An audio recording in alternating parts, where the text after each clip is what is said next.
Bismillahirrahmanirrahim. Bonus terakhir. Biasakan kalau Anda buang air kecil, saudara, jangan berdiri. Apalagi buang air besar. Buang air besar berdiri saya kelewat. Saya cerita buang air kecil. Kenapa saya cerita buang air kecil? Karena sekarang ini saya lihat sampai-sampai di masjid-masjid, ya, kadang-kadang tempat kencingnya juga disediakan yang berdiri, saudara. Nggak pantas. Apalagi ini di negeri Islam. Ini Indonesia ini mayoritas umat Islam. Mestinya tempat-tempat buang air kecil itu, saudara, disediakan ruang-ruang supaya orang bisa buang air kecil dalam posisi jongkok. Perhatikan cara jongkoknya. Perhatikan cara jongkoknya. Perhatikan, sengaja ini saya tarik biar kelihatan kakinya. Perhatikan cara jongkoknya. Jadi kalau kita baca kitab Kifayatul Akhyar sampai cara jongkok diajarin. Saudara. Cara jongkoknya itu perhatikan. Jadi ini kiri ini kaki. Jadi kita punya paha, ini pantat kita, ini diri di atas kaki kiri. Ini tegakkan. Begini cara buang air kecil. Seperti ini.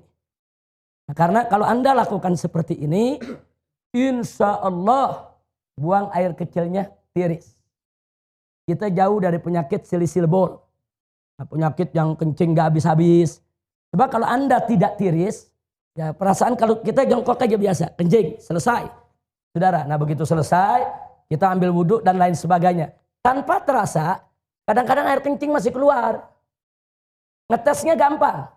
Cara ngetesnya, Anda kencing jongkok biasa.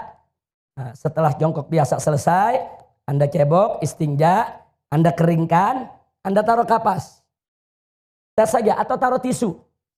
Nah, taruh tisu, Anda pakai celana dalam, taruh tisu, tutup aja sama tisu. Habis itu Anda wudhu, apa segala macam, Anda mau sholat. Buka lagi, lihat tisunya.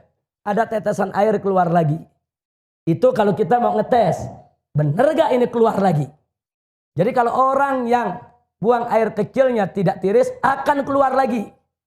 Nah maka itu supaya tidak keluar lagi, perhatikan. Ini seperti ini akan tiris. Seperti ini. Nah, setelah seperti ini buang air kecil, kita bungkukan sedikit. Kita bungkukan sedikit. Nah, boleh sekali-sekali kalau masih berasa ada, kita tukar posisi. Nah, sekarang kita di kanan, kiri yang tegak. Tapi ini bukan posisi utama, bukan. Posisi utama yang tadi. Posisi utama yang tadi. Ini cuma untuk menggoyang kita punya kantung kencing. Supaya kantung kencing kita ini kegoyang. Digoyang begini, balik lagi. Tapi ini yang utama. Ini kalau begini kita kencing, insya Allah tiris. Tidak akan tersisa lagi. Kira-kira jelas tidak? Ditambah lagi dengan jari kita tekan bagian bawah sebelum bagian dubur di bawah ada, kalau kita tekan keluar lagi itu. Keluar lagi itu cairan. Tekan sedikit. Yang ketiga, istibra. Apa istibra? Dehem. Dehemnya bukan dehem dengan tenggorokan. Bukan dehem dengan suara dada. Dehem dengan perut. Perut. Jangan pakai dada. Enggak. Coba lihat, ada bedanya enggak dengan dada sama dengan perut? Beda. Coba pakai perut. Gimana dehem? Perut kita tekan. Nah, 3-4 kali. Nah, itu klepnya terbuka. Kita dehem, klepnya terbuka, dia akan tiris air kencingnya. Kira-kira jelas? Habis itu baru kita istinja.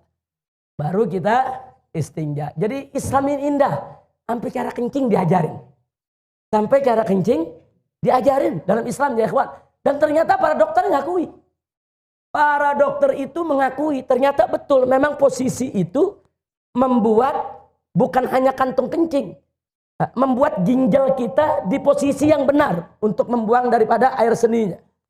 Jadi posisi ginjal nih, saudara memang seperti ini. Dia jadi seimbang posisinya kalau begini. Ginjal kanan, ginjal kiri. Saudara, memang posisinya begini. Jadi untuk ginjalnya sehat, kantung kencingnya sehat, dan insya Allah tidak menetes lagi. Kira-kira jelas? Nah, ini oleh-oleh pelajaran terakhir. Mudah-mudahan manfaat untuk kita semua. Amin ya rabbal alamin. Tolong diamalkan, dijalankan supaya sholat kita bisa lebih tertib lagi. Tapi ingat, saya ini membahasnya cuma sangat singkat sekali. Belajar lagi sama guru-guru kita. Tanya kita punya guru, tanya kita punya ustadz, tanya kita punya habib. Dengan kitab-kitab yang mereka baca. Bagaimana tata cara sholat, bagaimana rukun sholat, bagaimana tata cara wudhu. Apa itu hal-hal yang najis, apa itu hal yang membatalkan daripada wudhu kita. Pelajari. Sebab kalau Anda tidak tahu bagaimana cara bersuci, bagaimana sholatnya bisa benar. Itu pintu. Sholat tidak sah kalau bersucinya nggak beres. Pelajari dulu bagaimana cara bersuci, bagaimana cara sholat. Jangan sampai kita tidak tahu. Sampai di sini jelas? Alhamdulillahirabbil alamin. Saya pikir cukup sampai di sini. Itu saja yang bisa saya sampaikan. Terima kasih.